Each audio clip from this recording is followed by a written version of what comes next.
जय श्री राम दोस्तों। स्वागत है आपका मेरे चैनल भक्ति की शक्ति में। आज हम बात करेंगे भागवत गीता के बारे में। जी हाँ, भगवत गीता के कुछ प्रसिद्ध और अनमोल विचार हैं। आज उनके बारे में बात करेंगे और एक एक करके उन्हें आपको बताते हैं। तो चलिए नाम लेकर आज का पाठ शुरू करते हैं। तो नाम लीजिए, जय श्री राम, जय श्री राम, जय श्री राम। भगवान श्री कृष्ण की जय हो। आज हम भगवत गीता के प्रसिद्ध कोट्स यानी कि अनमोल वचन के बारे में बात करेंगे। श्री भगवान कृष्ण के द्वारा ये उपदेश महाभारत की कुरुक्षेत्र रणभूमि में अर्जुन को दिए गए थे। इन सभी उपदेशों को संजय के द्वारा सुनाया गया था। संजय ने ये उपदेश धृतराष्ट्र व उनकी पत्नी को भी सुनाए थे। लाखों वर्ष बीत जाने के बाद भी भगवत गीता के अनमोल वचन दुनिया के हर एक क्षेत्र में अपना महत्व रखते हैं। भगवत गीता पर आज बहुत अनेकों भाषाओं में प्रतिलिपि बन चुकी है। बिजनेस की दुनिया के लिए भगवत गीता बहुत ही अच्छे संदेश देती है। आज की इस वीडियो में हम भगवान के द्वारा बताए गए उपदेशों को ही संकलित करेंगे जो असल में भगवत गीता में वर्णित है। हमने किसी भी उपदेश के साथ कोई छेड़खानी नहीं की है और मुझे पूरा विश्वास एवं उम्मीद है कि आप इन उपदेशों को जरूर सुनेंगे। हे भारत, जब जब धर्म की हानि और अधर्म की वृद्धि होती है तब तब मैं अपने नित्य सिद्ध देह को प्रकट करता हूँ। मैं अपने एकांत भक्तों के परित्राण, दुष्टों के विनाश एवं धर्म की स्थापना के लिए युग युग में प्रकट होता हूँ। कोई पुरुष किसी काल में एक क्षण के लिए भी बिना कर्म किए नहीं रह सकता। सभी पुरुष स्वभाव से उत्पन्न राग, द्वेष आदि गुणों के अधीन होकर कर्म में प्रवृत्त होते हैं। हे अर्जुन, जो व्यक्ति मन के द्वारा इंद्रियों को वशीभूत कर फल की कामना से रहित होकर कर्म इंद्रियों से शास्त्र विहित कर्मों का आचरण करता है वह श्रेष्ठ है। तुम संध्या, उपासना आदि नित्य कर्म करो, क्योंकि कोई कर्म नहीं करने की अपेक्षा कर्म करना श्रेष्ठ है और कोई कर्म नहीं करने से तो तुम्हारा शरीर निर्वाह भी सिद्ध नहीं होगा। श्रेष्ठ पुरुष जिस प्रकार आचरण करते हैं अन्य लोग भी वैसा ही आचरण करते हैं। वे जो कुछ भी प्रमाणित करते हैं अन्य लोग भी उनका अनुवर्तन करते हैं। जिस प्रकार से मनुष्य पुराने वस्त्रों को त्याग कर दूसरे नए वस्त्रों को ग्रहण करता है, उसी प्रकार जीव आत्मा भी पुराने शरीर को त्याग कर नए शरीर को धारण करती है। जिसने जन्म ग्रहण किया है उसकी मृत्यु निश्चित है और मृत व्यक्ति का जन्म भी निश्चित है। अतः इस अपरिहार्य विषय में तुम्हारा शोक करना उचित नहीं है।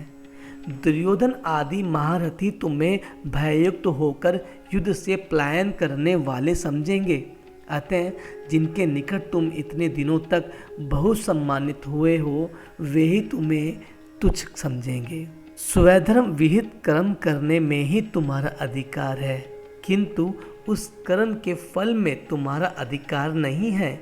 तुम स्वयं को ना तो कर्म के फल का कारण मानो और ना ही कभी कर्म के नहीं करने में आसक्त हो। जब तुम्हारी बुद्धि मोह रूप सघन वार को पार कर जाएगी तब तुम सुनने योग्य और सुने हुए विषयों के प्रति वैराग्य प्राप्त करोगे। जो व्यक्ति सर्वस्त्र स्त्री रहित होते हैं और अनुकूल की प्राप्ति से ना तो प्रसन्न होते हैं ना ही प्रतिकूल की प्राप्ति होने पर उसका द्वेष करते हैं, उनकी बुद्धि स्थिर है।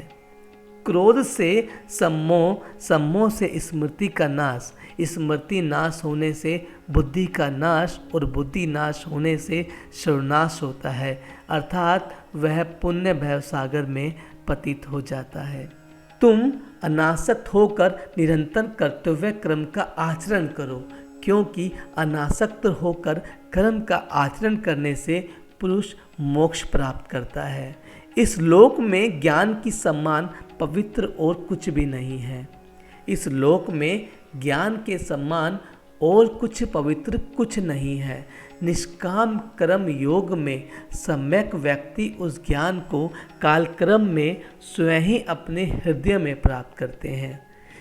अज्ञ, श्रद्धाविहीन और संयंश युक्त व्यक्ति विनाश को प्राप्त होता है। संयंश युक्त व्यक्ति के लिए ना तो यह लोक है, ना ही परलोक है, और सुख भी नहीं है। ब्रह्म में अवस्थित ब्रह्मवेत्ता पुरुष स्थिर बुद्धि वाले और मोह रहित होते हैं।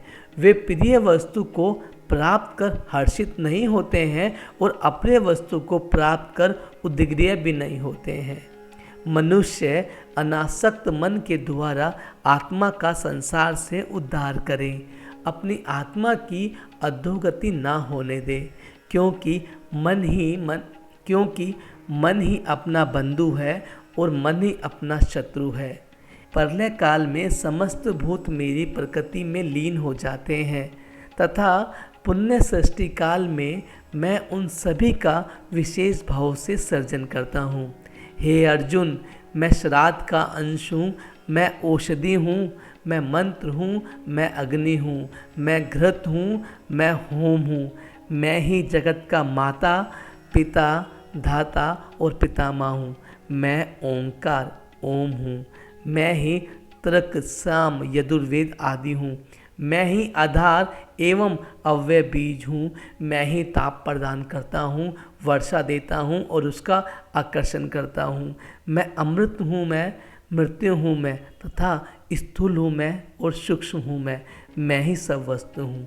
हे चैतन्य, जो लोग श्रद्धापूर्वक अन्य देवताओं की आराधना करते हैं वे भी अविधिपूर्वक मेरी ही आराधना करते हैं। तो दोस्तों, ये थे भगवत गीता के कुछ अनमोल वचन।